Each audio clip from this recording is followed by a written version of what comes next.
Yo people, there's a timeless question being asked in all the MMORPGs, and that is, I'm at endgame, what now? I'm gonna answer that question for you. I'm gonna make it simple, clean, and super easy for you guys. Many of you have been asking me, Saivo, I am at endgame, I am level 66 plus. I'm confused, I do not know what to do. Some of you have even told me, have whispered me in game and told me I am currently level 60 or 62 or 55, and I want to prepare for endgame. I want to know what can I expect, what do I need to do, and if there's something that I need to do prior to endgame to be better prepared for it, right? I'm gonna tell you everything about it. This is basically gonna be my end game guide, if you may. Now, if I would get into every little detail in regards to what you can do, what you need to do, what is a daily task, what is fun, what is important, what is grindy, what is rewarding, what is solo, what is group, then I could probably talk about 2 days straight. We're not gonna complicate things. There's no need to complicate an already complicated end game in an MMORPG. Yeah, let's split the video into three parts. We're going to talk about PvP things first. We're going to talk about PvE things after, and then at the end, we're going to have a section. We're going to call it special things or extra things, because there are such things in AION that don't necessarily have anything to do with your character and your pair of boots. In terms of PvP, you have two priorities, and everything else that you might want to do or that you have time to do, I'm going to leave to your imagination. The two priorities are very important. I'm going to name them to you, and then I'm going to talk about them. Number one, doing the 1v1 arena. You can do 5 of them every week. And number two, the new Runatorium 6v6 PvP, you can do one every day. This arena 1v1 is really important to do starting from 66 onwards. You should get into a rhythm of doing this arena because it gives you really awesome gear. Now, from 5.0, which we got a couple of months ago, up until actually the foreseeable future, I would assume 5.5, which is not even announced, but from 5.0 to 5.5, there's going to be two major relevant sets of gear. One is going to be this arena gear, and two, the new Abyss gear that comes with 5.3, which at the time of this video in Europe we do not even have. So this arena 1v1 gives you the consumables to buy, the medals to buy this set, the arena set. This is a very good set. It is not jaw-dropping, but it is a very good set.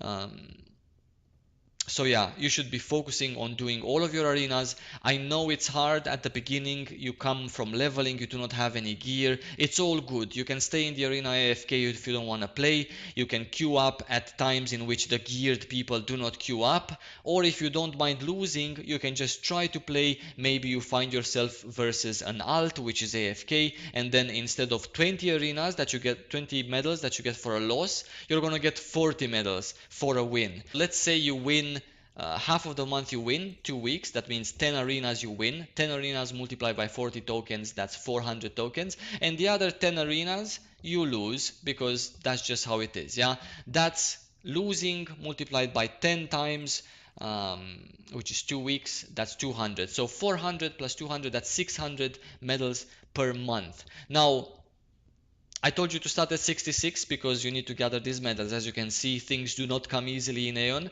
So 600 medals, that means you can afford a pair of gloves after a month of doing arenas.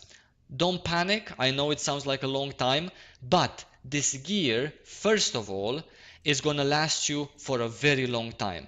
Obviously, it's high deva gear, so it breaks. You have to be very careful when enchanting it. You need to enchant it because it's PvP gear, and enchanting PvP gear gives you lots of cool perks. Um, but it's gonna last you for a very long time. That's one. Number two, it's tradable, so you can buy it from other players that do not need it or just farm it to sell it. It is really good economy. They sell it quite cheap. You can farm the money to buy one piece of this every 2 days. Yeah. Third, you can farm it on your alt. You have 5 cooldowns on each character that you have on your account. So if you have, for example, 2 characters, then you can go with your alt, and then 1 month later, you not only have one part, but you have 2, because both of your characters have done 5 of these every week. Yeah. And these are the 3 major points of this gear.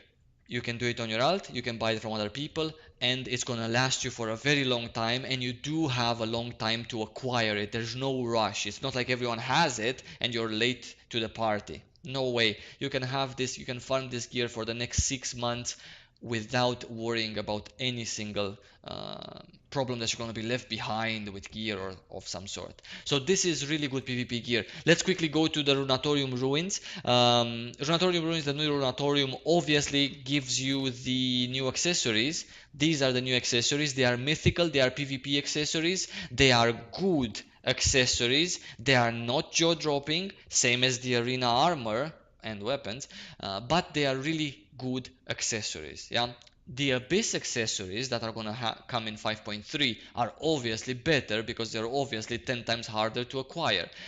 These accessories can be found on the broker, so you can again not even touch Runatorium Ruins and still gear up with these accessories. Now, this gearing up leads me to, by the way, Runatorium Ruins once a day. You're not gonna get accepted with your yellow Draupnir Cave shoulders in any good group, but you are gonna be accepted in alt groups. These days, people do alt Runatorium runs at a later time when they don't meet very good pre-mates from other servers or our server. So you can definitely find group for Runatorium. If you don't find group, you queue up solo and you queue up with other people that queue up solo. Sometimes you win. If you want to get a box that contains that has a chance to have one of these accessories, then you need to do some specific things inside, which we're not going to get into, but you're going to get the trick eventually. Doing group PvP means you meet other players that are interested in PvP, which is going to be good in a long-term run. Sometimes you have a chance to get the necessary amount of points in order to get this box and have a chance to get these accessories, and it's really good fun. It is just really good fun.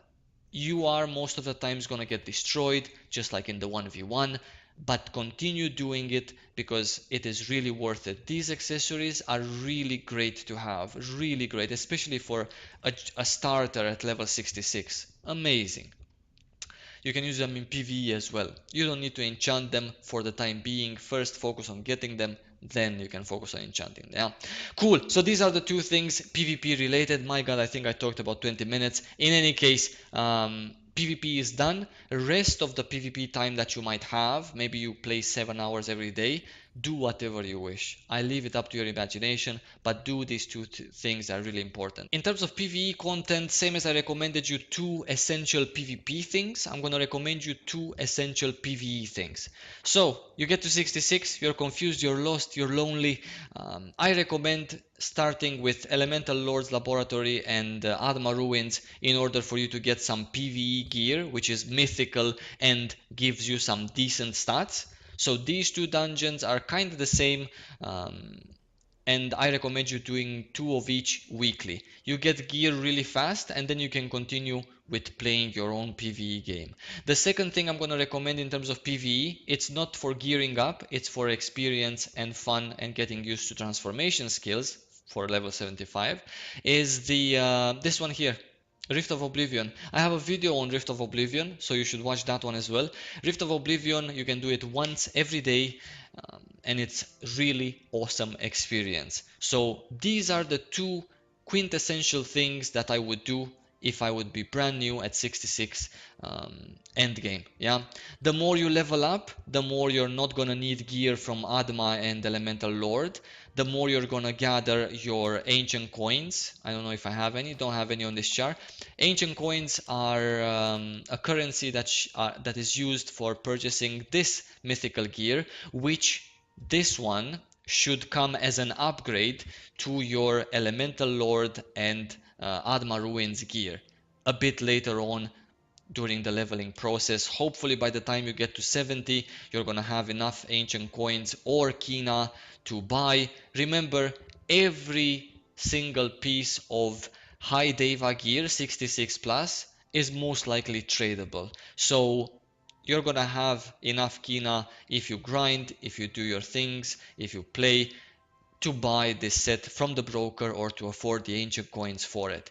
This Rune Heroes set, can be purchased, because really many of you have been asking me, where's Vengar? Can be purchased from Vengar if you're an Asmodian, obviously. It's right here in Oasis Temple. Equivalent for Ilios. This is where you buy the Eternal pieces of this set, and then by morphing them, I'm gonna also show you the morphing really fast. By morphing them, you can morph a pair of these Eternal boots that you buy from this place right here from Oshugo. You can morph them into an already +5 PvE pair of these boots right here, with some added mats after you purchase the um, Eternal one. So this gear should come after your Adma as an upgrade. For experience, I told you Rift of Oblivion.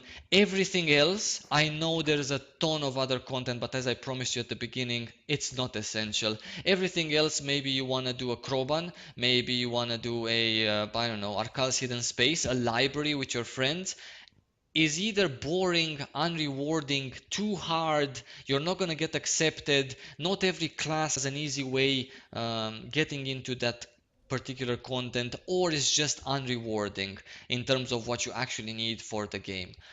This set is gonna last you until you get to 75. You're gonna get this set as an upgrade whenever you can afford it, and you're gonna wear it until you're 75. You have other options, world drops as well. By the way, I'm gonna tell you another PvE related thing. Grinding. If you're from level 66 to 70, I grind here with my chars. If you're 70 to 75, 70 to 73, I grind here with my characters. Yeah. So grinding gives you drops, gives you mats to disenchant, gives you Kina, gives you fun, whatever it gives you. So that's the third things in terms of PvE. Let's talk about quickly about other extra things in the game. Other extra things are, for example, sieges. Now, sieges are really important because they give you honor points. If you're not necessarily the type of guy that likes to have a rank, then no problem. Sieges gives you medals. Medals, I'm going to tell you a very important thing that you should remember from now up until, I don't know, probably 6.0. The new Abyss gear that we're gonna get in a few months in 5.3 is gonna be obtainable with the new medals. The new medals are tradable. In the endgame, in the current endgame zone, there is a fountain. It's not working at the moment, but in 5.3 it is gonna be working, and you can throw in your these medals, Seranio medals that you can acquire now in a million ways.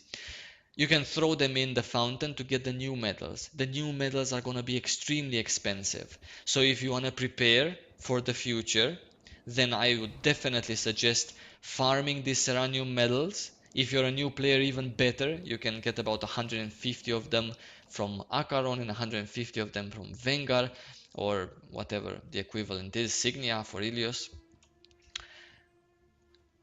Sieges give you these medals. These medals are now useless, but in 5.3 they're gonna be priceless because you get the new medals for that new gear. The new gear is obviously gonna break, the Abyss gear. It obviously costs pair of gloves about 100 new medals.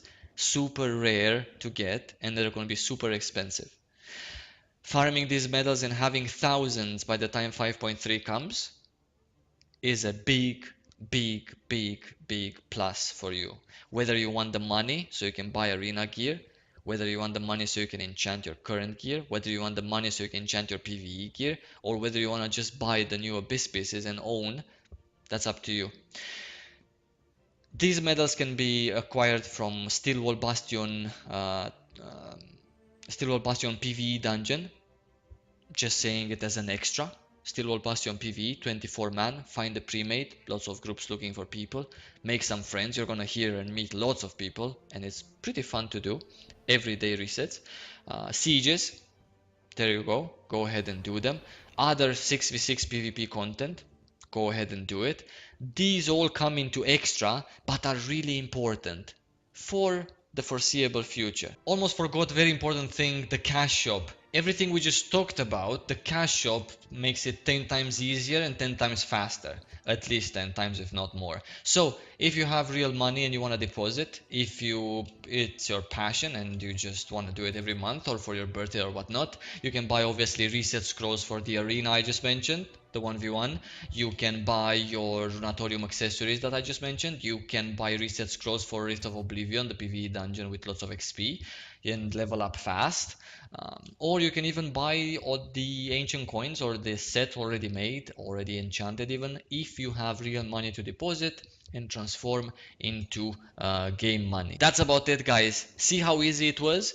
Two PvP things, 1v1s every week, Runatorium every day, three PvE things, grinding the two noob dungeons and the Rift of Oblivion. If you want a challenge, go ahead and test yourself in the Garden of Knowledge if you're level 70 plus. And some extra things.